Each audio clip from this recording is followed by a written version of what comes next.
Hello everyone, সবাই কেমন আছেন? আশা করি সবাই ভালো আছেন। তো আজকে আমি গরুর মাংস ভুনা করে দেখাবো। এত সুন্দর একটা মাংস, একদমই ফ্রেশ। সকাল সকাল গরু জবাই হয়েছে, ওইখান থেকে আমি 1.5 কেজি ফ্রেশ মাংস কিনে নিয়ে আসছি। তো এখানে সিনার মাংস আর রানের মাংস মিক্স করে নিয়ে আসছি, কলিজা গিলা সবই দিয়েছে একসাথে। তো দেখতেই পাচ্ছেন কতটা ফ্রেশ মাংসটা, আর তাজা একদম ফ্রেশ মাংস খাওয়ার মজাই কিন্তু অন্যরকম। তো মাংসটা আমি কিন্তু ধুয়ে নিচ্ছি, আর গরুর মাংস বেশি একটা ধুইতে হয় না। 3টার মতো ধোয়া দিয়ে নিছি। এখন আমি বাটা মশলা দিয়ে নিব। এখানে রসুন বাটা দিয়ে দিলাম 3 টেবিল চামচ, আদা বাটা দিয়ে দিলাম 2 টেবিল চামচ। আর আদা রসুন বাটাটা ডিপ ফ্রিজে যেহেতু রাখা ছিল, সেই জন্য বরফ হয়ে আছে। এখানে কম 1 টেবিল চামচ ধনিয়ার গুঁড়া দিয়ে দিলাম।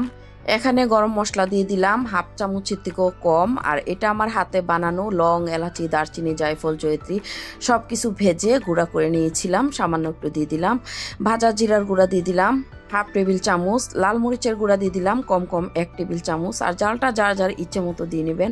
1/2 টেবিল চামচ হলুদের গুঁড়া দিয়ে দিলাম। এখানে কয়েকটা আস্ত তেজপাতা দিয়ে দিলাম। এখন আমি আস্ত গরম মশলা দিয়ে দিব, লং, এলাচি, দারচিনি, কালো গোলমরিচ দিয়ে দিলাম। এখন এখানে আমি সাদা তেল দিয়ে দিব, আর খুব বেশি একটা তেল দিব না, কম 1/2 কাপের মতো তেল দিয়েছি। কম তেল খাওয়ার চেষ্টা করবেন সবাই। গরুর মাংসের মধ্যে আমি একটু কমই তেল দিই। স্বাদ মতো লবণ দিয়ে দিলাম। এখানে মোটা মোটা করে পেঁয়াজ কেটে রেখেছিলাম, এখন আমি পেঁয়াজ কুচি দিয়ে দিব 1 কাপের মতো, বড় কাপে। এখন ভালোভাবে হাত দিয়ে মাখিয়ে নিতে হবে। মাংসটা যত ভালোভাবে মাখানো হবে তত টেস্ট ভালো আসবে। তো সুন্দর করে কিন্তু আমি মাখিয়ে নিয়েছি মাংসটা। এখন আমি এখানে 1 কাপের মতো পানি দিয়ে দিলাম। পানিটা দিয়ে আবারও নেড়ে চেড়ে এখন কয়েকটা কাঁচামরিচ দিয়ে দিব আস্ত। এখানে 3টার মতো কাঁচামরিচ দিয়ে দিলাম। সামান্য একটু টেস্টিং সল্ট দিয়ে দিলাম টেস্টের জন্য, এটা অপশনাল, চাইলে দিতে পারেন, নাও দিতে পারেন। আর হচ্ছে এখানে আমি একটু প্রাণের সস দিয়ে দিলাম, আর সসটা দিলে কিন্তু খুবই ভালো একটা টেস্ট আসে। এখন ঢেকে আমি রান্না করব লো এবং মাঝামাঝি আছে। তো মাংসটা আমি 5-7 মিনিট পরে একটু নেড়ে দিব। এইভাবে ভালোভাবে নেড়ে দিবেন, তাহলে মাংসটা কিন্তু খুব সুন্দর চারপাশে সিদ্ধ হবে। আবারও ঢাকনা দিয়ে দিলাম। এইভাবে মাংসটা খুব সুন্দর 2-3 বার নাড়া দিয়ে মাঝখানে কষিয়ে নিতে হবে। তো কষানো কিন্তু হয়ে গেছে, ঝোলটা কিন্তু একদমই শুকিয়ে গেছে। তো দেখতেই পাচ্ছেন আমি কিন্তু একদম ফুটানো পানি দিয়ে দিলাম এখানে। এই মাংসটা এই পানিটা দিয়েই খুব সুন্দর সেদ্ধ হয়ে যাবে, যতটুকু ঝোল রাখবো আমি এটাতেই। এখানে আস্ত 2টা রসুন দিয়ে দিলাম, আর কিছু পেঁয়াজ কুচি দিয়ে দিলাম, এতে করে মাংসের স্বাদটা দ্বিগুণ স্বাদ বেড়ে যাবে।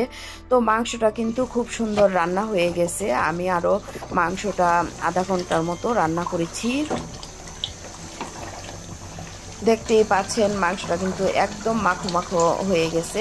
এখানে সবার শেষে আমি ভাজা জিরার গুঁড়া দিয়ে দিলাম। আর মাংসটা একদম কচি গরুর মাংস ছিল, তো খুব সুন্দর কিন্তু সিদ্ধ হয়ে গেছে, দেখতেই পাচ্ছেন। আর আমি এতটুকুই ঝোল রাখবো, আমি যেহেতু আলু দিব না, একদম মাখো মাখোই একটা তরকারি হয়েছে। তো এখন আমি একটা প্লেটে বেড়ে নিচ্ছি, মাটির প্লেটে। দেখতেই পাচ্ছেন কতটা অসাধারণ, এত সুন্দর একটা স্মেল বের হয়েছে, কি বলবো, যেটা আমি পাচ্ছি।